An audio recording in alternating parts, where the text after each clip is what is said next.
full of ourselves, so full of religion, there's no room for relationship.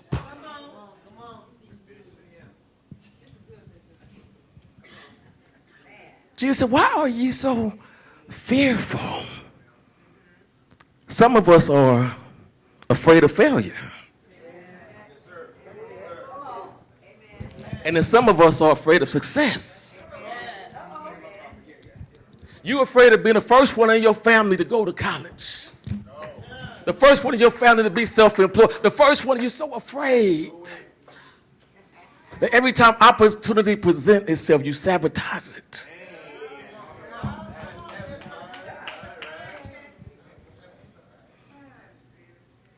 And we keep waking Jesus up.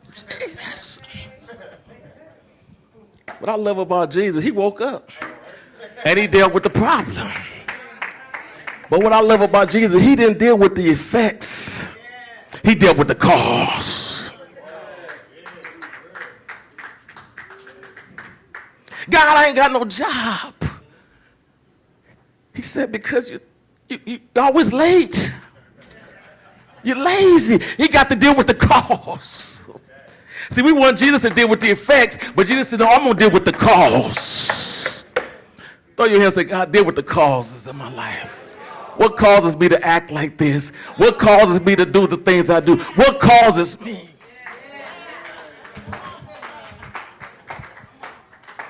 Is it possibly a word that was spoken over my life as a child? Somebody in my childhood hurt me. And I promised I would never experience that hurt again. So now I'm such on the defense. I'm so full of. There's no room for a friend. Some people are so afraid of being alone. They're so full of loneliness that they let Binky in, and Benny, and Pookie.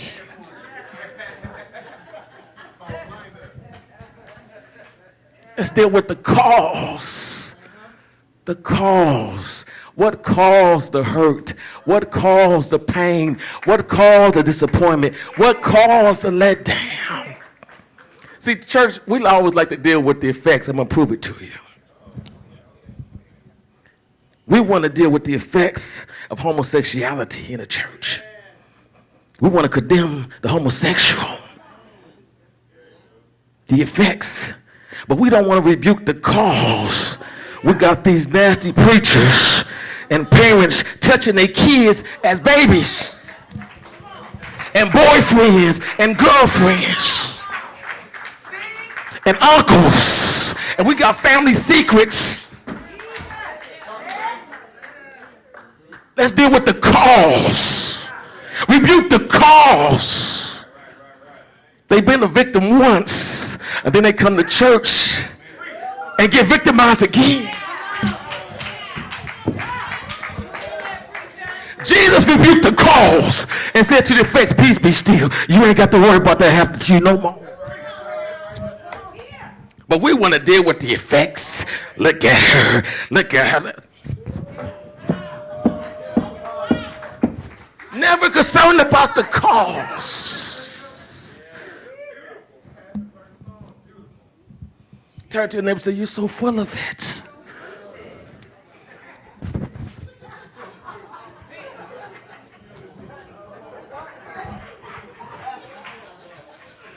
Jesus said, my house should be called a house of prayer, but you have made it a den of thieves. You keep robbing people of their peace. You keep robbing people of their joy.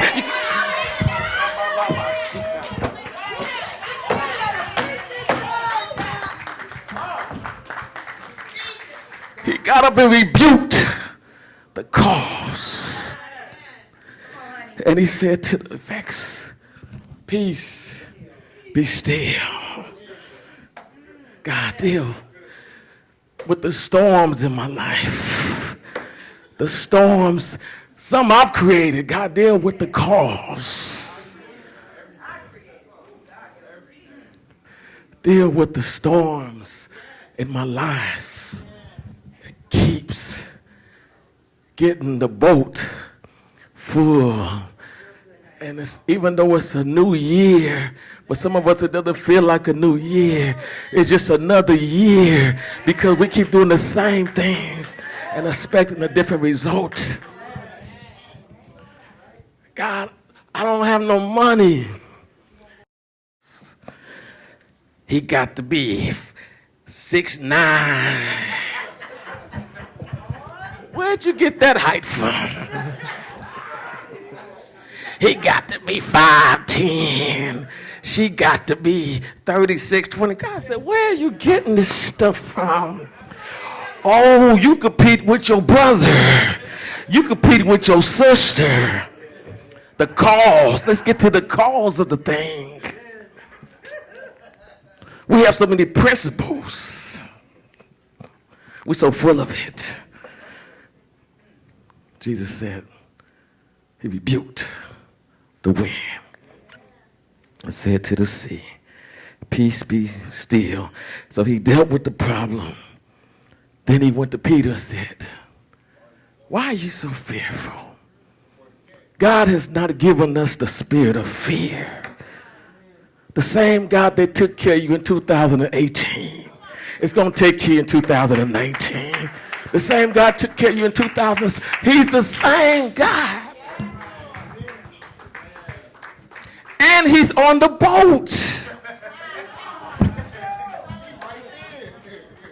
We got to remember we have this treasure in earthen vessels, that the excellency and power may be of God and not of us. He's with us. He's with us when we got money. He's with us when we don't have no money. He's with us when we got a job. He's with us when we don't have a job. He's with us when we're healthy. And he's with us when he's sick. He's with us. He said always, even until the end of ages.